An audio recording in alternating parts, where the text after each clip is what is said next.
La construction de la maison antique. Allah mentionne que son serviteur et messager, son élu, son ami privilégié, l'imam des monothéistes et le père des prophètes, Ibrahim, a bâti la maison antique qui est le premier lieu de culte construit pour l'ensemble des gens, afin qu'ils y adorent Allah qui en indiqua l'emplacement à Ibrahim. On rapporte du commandeur des croyants, Ali ibn Abi Talib, et d'autres, qu'Ibrahim fut guidé par une révélation d'Allah. Nous avons rappelé, lorsque nous avons évoqué la création des cieux, que la Kaaba est à la perpendiculaire de la maison peuplée, si bien que si elle tombait, elle tomberait sur la Kaaba. De même, pour les lieux de culte de chaque ciel, comme l'ont dit certains pieux prédécesseurs, il y a dans chaque ciel une maison dans laquelle les habitants de chaque ciel adorent Allah. Et pour les gens sur terre, il s'agit de la Kaaba. Allah a ordonné à Ibrahim de lui bâtir une maison qui soit pour les habitants de la terre semblable au lieu de culte des anges dans les cieux. Allah l'a guidé vers le lieu prévu et spécifié à cet effet depuis la création des cieux et de la terre, comme cela est rapporté authentiquement dans les deux recueils de hadiths authentiques. Allah a rendu ce territoire sacré le jour où il a créé les cieux et la terre. Il restera donc sacré par la volonté d'Allah jusqu'au jour de la résurrection. Et aucun récit authentique rapporté de l'infaillible n'atteste que la Kaaba eût été construite avant Ibrahim.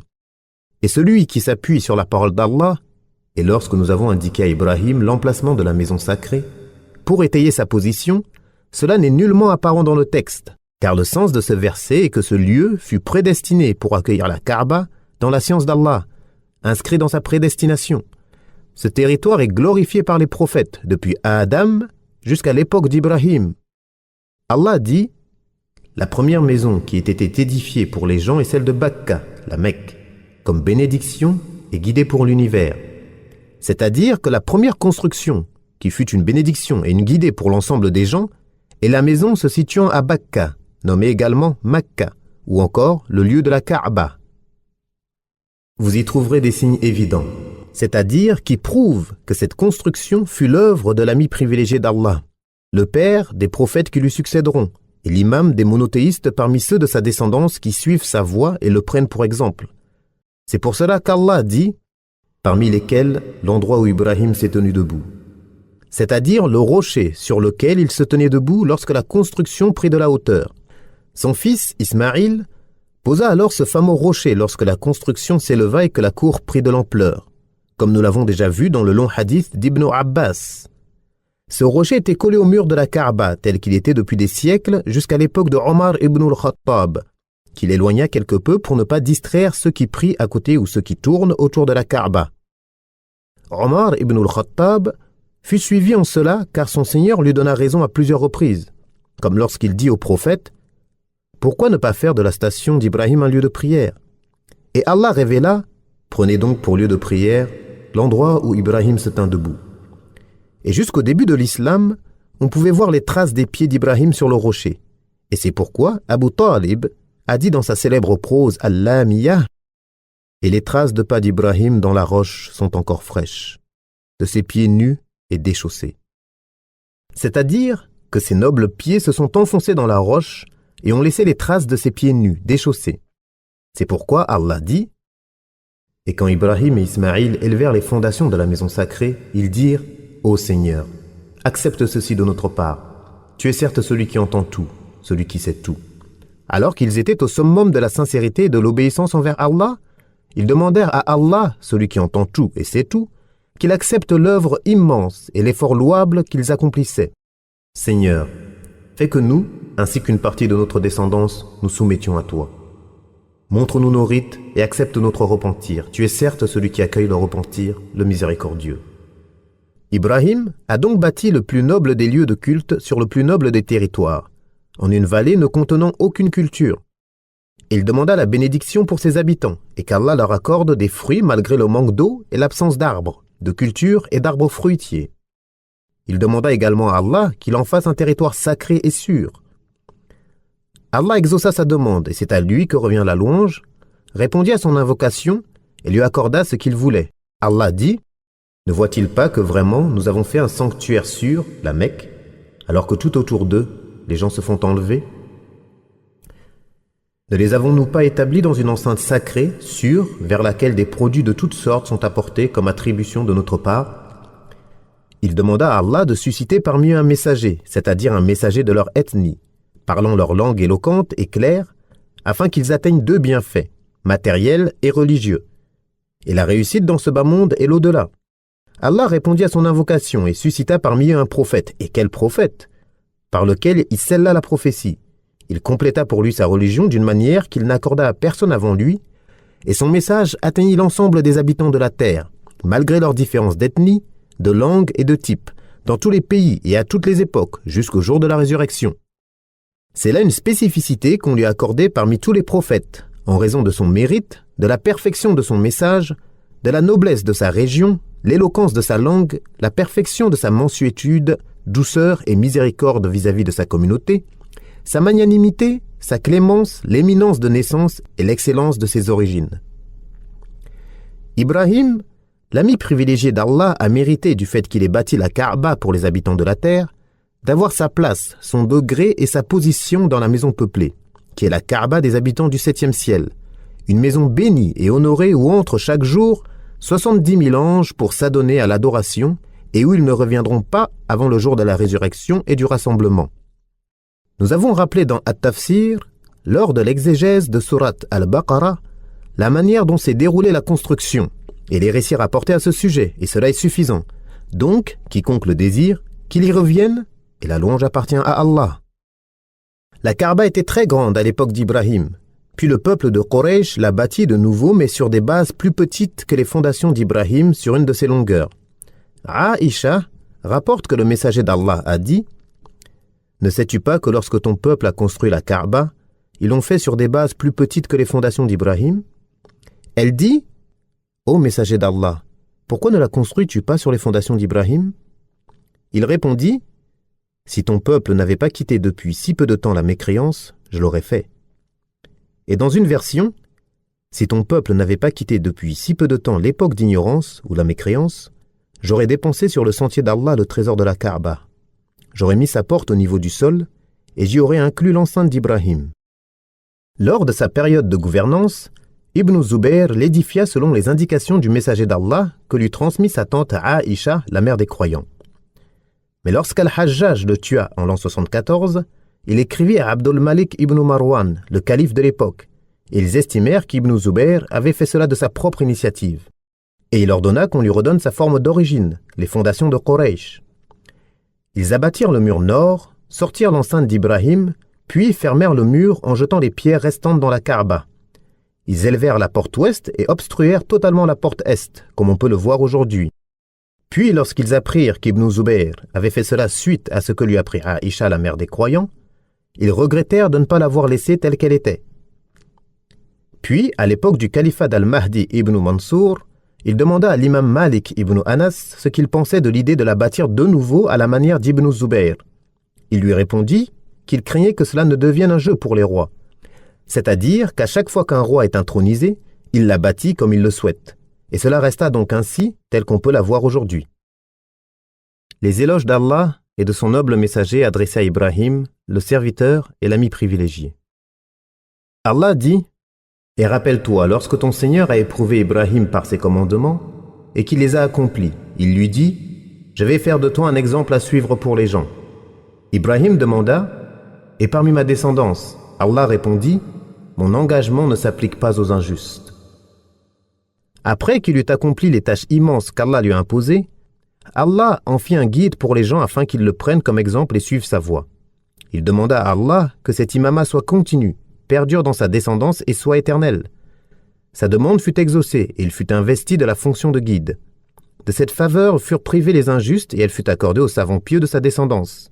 À ce sujet, Allah dit « Nous lui donnâmes Ishaq et Ya'qub et plaçâmes dans sa descendance la prophétie et le livre. Nous lui accordâmes sa récompense ici-bas, tandis que dans l'au-delà, il sera parmi les gens de bien. Et nous lui avons accordé Ishaq et Ya'qub, que nous guidâmes tous deux. Et Nuh, nous l'avons guidé auparavant, et parmi sa descendance, Daoud, Suleyman, Ayyub, Yusuf, Moussa et Haroun. Et c'est ainsi que nous récompensons les bienfaisants. De même, Zachariah, Yahya, Isa et Ilyas furent tous des êtres pieux. De même qu'Ismaïl, Al-Yasa', Yunus et Lot. Nous favorisâmes chacun d'eux sur le reste du monde, de même qu'une partie de leurs ancêtres, de leurs descendants et de leurs frères. Nous les avons choisis et guidés vers un chemin droit.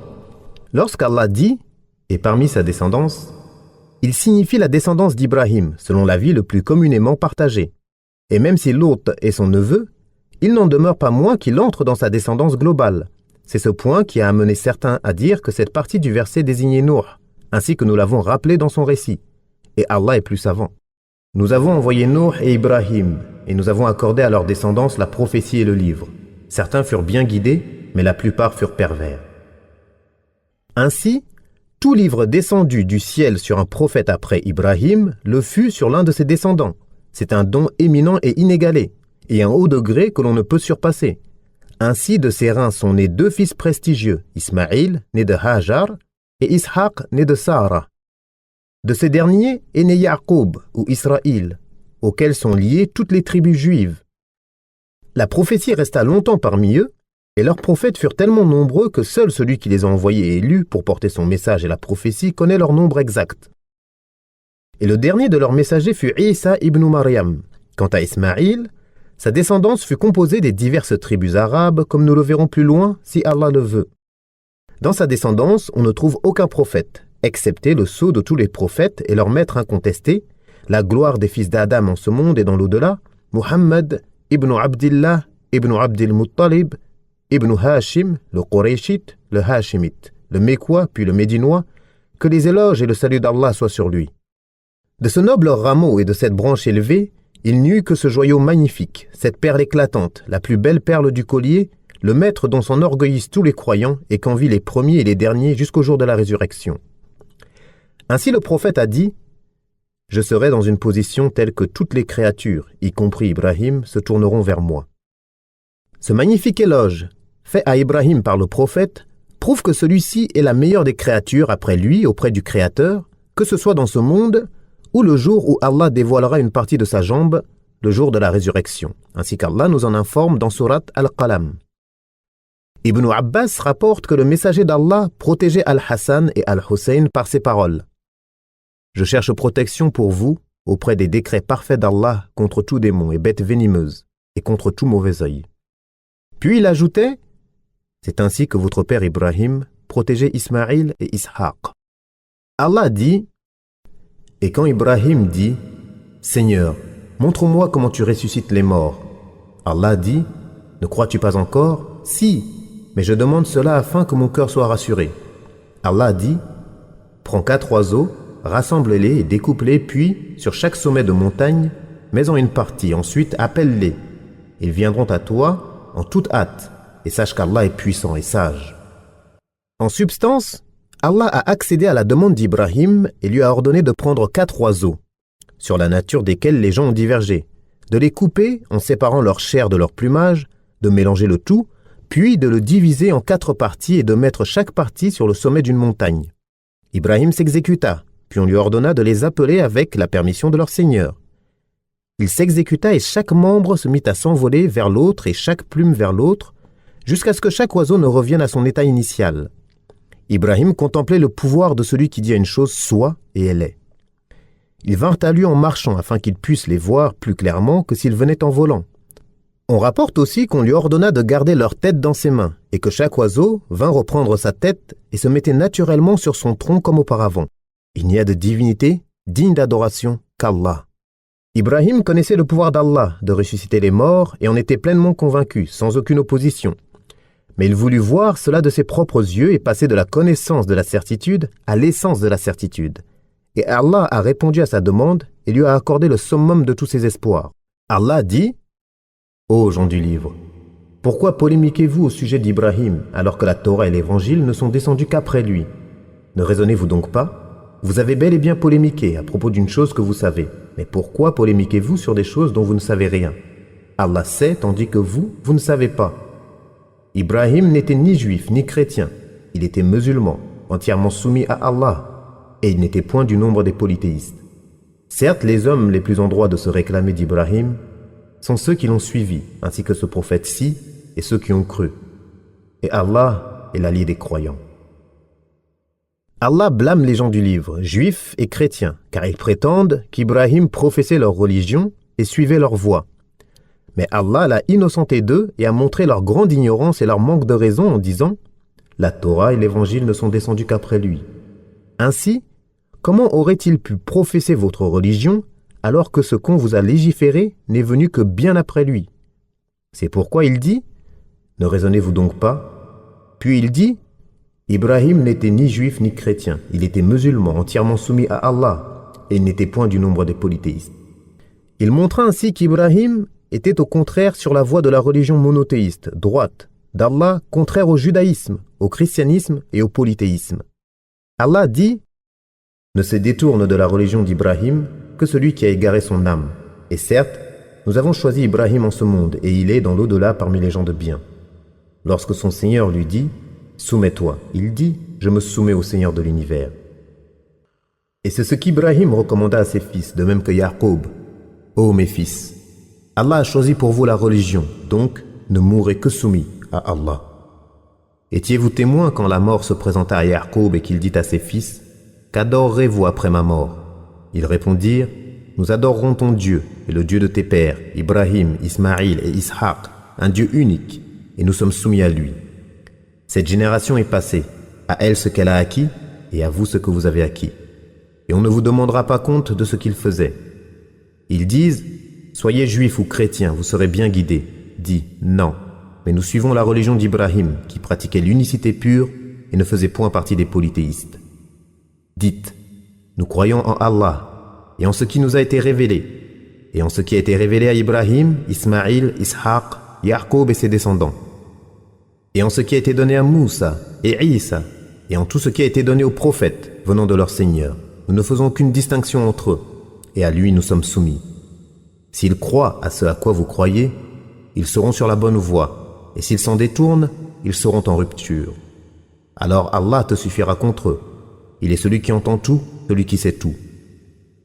Nous croyons en la religion d'Allah, et qui est meilleur qu'Allah en religion, et c'est lui que nous adorons. Dis, réfutez-vous nos propos au sujet d'Allah, alors qu'il est notre Seigneur et le vôtre? À nous nos actions et à vous les vôtres, et c'est à lui seul que nous sommes dévoués. Dites-vous qu'Ibrahim, Ismaïl, Ishaq, Yaqub et ses descendants étaient juifs ou chrétiens? Dis, êtes-vous plus savants qu'Allah? Qui est plus injuste que celui qui cache un témoignage venant d'Allah? Et Allah n'est pas inattentif à ce que vous faites. Cette génération est passée, à elle ce qu'elle a acquis et à vous ce que vous avez acquis. Et on ne vous demandera pas de compte pour ce qu'ils faisaient. Allah a déclaré son ami privilégié exempt d'être juif ou chrétien et a montré clairement qu'il était un monothéiste soumis à Allah et non un polythéiste. C'est pourquoi Allah dit « Certes, les hommes les plus en droit de se réclamer d'Ibrahim sont ceux qui l'ont suivi, c'est-à-dire ceux de ses contemporains qui ont suivi sa voie et ceux qui se sont attachés à sa religion après lui, de même que ce prophète-ci, c'est-à-dire Muhammad, car Allah lui a légiféré comme religion le monothéisme pur qu'il a légiféré à Ibrahim. Allah a parachevé pour lui la religion et lui a donné ce qu'il n'a donné à aucun prophète ou messager avant lui. Comme Allah dit, « Mon Seigneur m'a guidé vers une voie droite, une religion droite, celle d'Ibrahim qui s'est soumis exclusivement à Allah et ne faisait point partie des polythéistes. Dis, ma prière, mon sacrifice, ma vie et ma mort appartiennent à Allah, Seigneur de l'univers. Il n'a pas d'associé. Voilà ce qui m'a été ordonné et je suis le premier à me soumettre. » Ibrahim était un guide parfait dans le bien. Il était soumis à Allah, constant dans l'obéissance, vouant exclusivement son adoration à Allah et il n'était point du nombre des polythéistes. Il était reconnaissant pour ses bienfaits et Allah l'a élu et guidé vers un droit chemin. Nous lui avons donné une belle part ici-bas et il fera certes partie dans l'au-delà du nombre des gens pieux et vertueux. Puis nous t'avons révélé, suis la religion d'Ibrahim qui voit un culte exclusif à Allah et n'était point du nombre des polythéistes. Ibn Abbas rapporte que lorsque le prophète vit des représentations dans la Kaaba, il n'entra pas et ordonna qu'on les efface. Il vit qu'on avait représenté Ibrahim et Ismaïl tenant des flèches dans leurs mains et dit qu'Allah les maudisse. Par Allah, ils n'ont jamais tiré au sort par les flèches.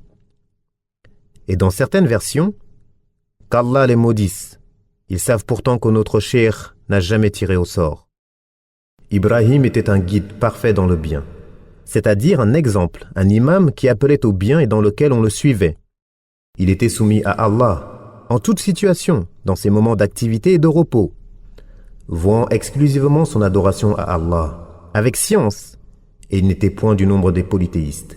Il était reconnaissant pour ses bienfaits, remerciant son Seigneur par tous ses membres, son cœur, sa langue et ses actes.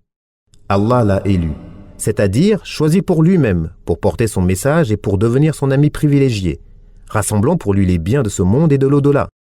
Allah dit « Qui est meilleur en religion que celui qui se soumet à Allah tout en se conformant à la loi révélée et suit la religion droite d'Ibrahim. Et Allah a pris Ibrahim pour ami privilégié. » Allah encourage à suivre Ibrahim, car il était sur une religion et une voie droite, réalisant tout ce que son Seigneur lui ordonna, et Allah le loua pour cela en disant « Et Ibrahim qui a respecté parfaitement les ordres de son Seigneur. » C'est pour cette raison qu'Allah en a fait son ami privilégié, et ce degré, al-khullah, est le summum de l'amour, comme l'a dit le poète « Tu as troublé, takhallalti, les voies de mon âme, et c'est pourquoi l'ami intime est nommé Khalil. » De même, le sceau des prophètes et le maître des messagers, Muhammad atteignit ce degré, comme cela est rapporté d'après Abdullah ibn Amr et ibn Mas'ud. Le prophète a dit « Ô gens, Allah m'a pris comme ami privilégié, comme il a pris Ibrahim comme ami privilégié. » Il dit également dans le dernier sermon qu'il prononça « Ô gens, si je devais avoir un ami privilégié parmi les hommes, ce serait Abu Bakr, mais votre compagnon est l'ami privilégié d'Allah. » Amr ibn Maymoun rapporte « Lorsque Mu'adh arriva au Yémen, il accomplit la prière de l'aube en tant qu'imam et récita « Et Allah a pris Ibrahim pour ami privilégié. » Et un homme de l'assistance dit « Cela a réjoui la mère d'Ibrahim. » Allah l'a mentionné en de nombreux endroits du Coran, en faisant ses éloges et en le louant. Ainsi a-t-il été mentionné 35 fois, dont 15 uniquement dans Surat al-Baqarah. Il est aussi l'un des 5 prophètes doués de résolution, dont les noms sont cités à l'exclusion des autres prophètes dans les sourates Al-Ahzab et Ash-Shura, où Allah dit « De même que l'engagement que nous fîmes prendre aux prophètes, à toi-même ainsi qu'à Nuh, Ibrahim, Moussa et Isa ibn Maryam, nous leur fîmes prendre un engagement solennel. Il vous a légiféré en matière de religion ce qu'il a commandé à Nuh, ce que nous t'avons révélé ainsi que ce que nous avons révélé à Ibrahim, Moussa et Isa. Établissez la religion en voie un culte exclusif à Allah et ne divergez pas à son sujet. Ce à quoi l'unicité dans l'adoration, à laquelle tu appelles, paraît énorme aux polythéistes. Allah choisit et rapproche de lui qui il veut et guide vers lui celui qui se repent. Et il est le plus noble des prophètes doué de résolution après Muhammad. C'est lui que le prophète a trouvé au 7e ciel, adossé à la maison peuplée, visité chaque jour par 70 000 anges qui n'y reviennent jamais. Quant à ce qui est rapporté dans le hadith de Sharik ibn Abi Namir, d'après Anas dans le récit du voyage nocturne, disant qu'Ibrahim se trouvait au 6e ciel et Nuh au 7e ciel, cela fait partie des points que l'on a reprochés à Sharik sur ce hadith. Et ce qui est authentique est le premier avis. Parmi ce qui montre qu'Ibrahim est meilleur que Moussa, le hadith dans lequel le prophète dit « Et j'ai gardé ma 3e invocation pour le jour où toutes les créatures se tourneront vers moi, même Ibrahim. » De même, Ubay ibn Ka'b rapporte « Il s'agit de la position de gloire de laquelle le prophète nous a parlé lorsqu'il dit « Je suis le maître des fils d'Adam au jour de la résurrection, sans aucune prétention. » Puis il mentionna le fait que les gens demanderont l'intercession à Adam, puis Nuh, Ibrahim, Moussa et Isa, mais tous se désisteront. Les gens iront alors voir Muhammad, qui leur dira « L'intercession est pour moi, l'intercession est pour moi. » Abu Huraira rapporte « On demanda « Ô messager d'Allah, qui est le plus noble des hommes ?» Il dit « Le plus pieux d'entre eux. » Ce n'est pas à ce sujet que nous t'interrogeons. Alors le plus noble des hommes est Youssouf, le messager d'Allah, fils du messager d'Allah, fils du messager d'Allah, fils de l'ami privilégié d'Allah. Ce n'est pas à ce sujet que nous t'interrogeons. Est-ce à propos des origines des Arabes que vous m'interrogez? Oui. Alors le meilleur d'entre eux à l'époque anté-islamique est le meilleur en islam, s'ils apprennent leur religion. Ibn Omar rapporte que le messager d'Allah a dit « Le noble, fils du noble, fils du noble, fils du noble, Youssouf, Ibn Yaqub, Ibn Ishaq, Ibn Ibrahim. » Ibn Abbas rapporte que le prophète a dit Les gens seront ressuscités, et nus, et incirconcis. Le premier homme que l'on vêtira sera Ibrahim. Puis il récita, tout comme nous avons commencé la première création, nous la répéterons. Toutefois, ce privilège spécifique n'est pas supérieur à la position de gloire accordée aux prophètes que lui ont vu les premiers et les derniers. Quant au hadith dans lequel Anas ibn Malik rapporte qu'un homme dit au prophète « Ô toi, le meilleur homme de la création », il répondit « Il s'agit d'Ibrahim ». C'est là une forme d'humilité devant son père, l'ami privilégié d'Allah, comme il dit « Ne me préférez pas aux autres prophètes ». Et il dit « Ne me préférez pas aux autres prophètes ». Et il dit « Ne me préférez pas à Moussa, car les gens seront foudroyés au jour de la résurrection. Je serai le premier à me lever, et je trouverai Moussa au pied du trône. Ainsi, je ne saurai pas s'il s'est levé avant moi, ou s'il en a été préservé en raison du foudroiement qu'il vécut sur le mont. » Tout cela ne contredit pas ce qui a été rapporté par de très nombreuses voix, montrant qu'il est le maître des fils d'Adam au jour de la résurrection, de même que le hadith de Ubay ibn Ka'b. Et j'ai gardé ma troisième invocation pour le jour où toutes les créatures se tourneront vers moi, même Ibrahim. Et puisqu'Ibrahim est le meilleur des prophètes et des doués de résolution après Muhammad, Allah commanda aux fidèles de dire dans la prière lors du tashahhud, comme le rapporte Ka'b ibn Ujra et d'autres qui dirent « Ô messager d'Allah, nous savons comment te saluer, mais comment demander les éloges d'Allah pour toi ?» Il dit « Dites, ô Allah, couvre d'éloges Muhammad, sa famille, ses épouses et sa descendance, comme tu l'as fait pour la famille d'Ibrahim. Tu es certes digne de louange et de glorification. Et bénis Muhammad, sa famille, ses épouses et sa descendance, comme tu as béni la famille d'Ibrahim, tu es certes digne de louange et de glorification. » Allah dit « Et Ibrahim qui a respecté parfaitement les ordres de son Seigneur, c'est-à-dire qu'il a accompli tout ce qu'on lui a ordonné, qu'il a réuni l'ensemble des caractéristiques et des ramifications de la foi. L'attention qu'il portait aux choses éminentes ne l'empêchait pas de chercher le bien des choses moindres. Ses grandes responsabilités ne lui faisaient pas oublier les petites choses. Ibn Abbas dit à propos de la parole d'Allah « Et rappelle-toi, lorsque ton Seigneur a éprouvé Ibrahim par ses commandements et qu'il les a accomplis, Allah l'éprouva par la purification, 5 choses touchant sa tête et 5 choses touchant son corps. Concernant la tête, il s'agit de tailler les moustaches, de se gargariser, d'utiliser le siwak, d'aspirer l'eau par le nez dans les ablutions et de se coiffer en faisant une raie au milieu. Pour ce qui est du corps, rogner les ongles, raser le pubis, la circoncision, épiler les aisselles et laver à l'eau les traces de sel et d'urine. Je dis, Abu Huraira rapporte que le prophète a dit « Les actes de la saine nature sont au nombre de 5. La circoncision, le rasage du pubis, la taille des moustaches, la coupe des ongles et l'épilation des aisselles. » En bref, cela montre que sa sincérité envers Allah et son grand recueillement dans ses adorations ne l'empêchaient pas de prendre soin de son corps et de donner à chaque membre de son corps son droit dans les soins qu'il leur portait et leur purification de tout ce qui pouvait les avilir comme la trop grande longueur des poils et des ongles ou la présence de tartre ou de souillure.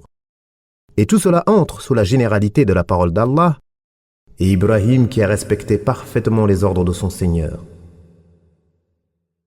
La description d'Ibrahim. Jabir rapporte que le messager d'Allah a dit « On m'a présenté les prophètes. Moussa ressemblait aux gens de Shanoura. J'ai aussi vu Isa ibn Maryam, et celui qui lui ressemble le plus est Urwa ibn Mas'ud. J'ai également vu Ibrahim, et celui qui lui ressemble le plus est votre compagnon, c'est-à-dire le prophète lui-même. Quant à Jibril, celui qui lui ressemble le plus, c'est Dihya. » Ibn Abbas rapporte que le messager d'Allah a dit « J'ai vu Isa ibn Maryam, Moussa et Ibrahim.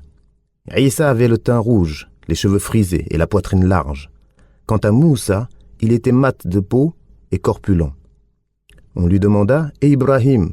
Il répondit « Regardez votre compagnon, c'est-à-dire le prophète lui-même. » Le premier enfant d'Ibrahim fut Ismaïl, qu'il eut avec Hajar, la copte, l'égyptienne.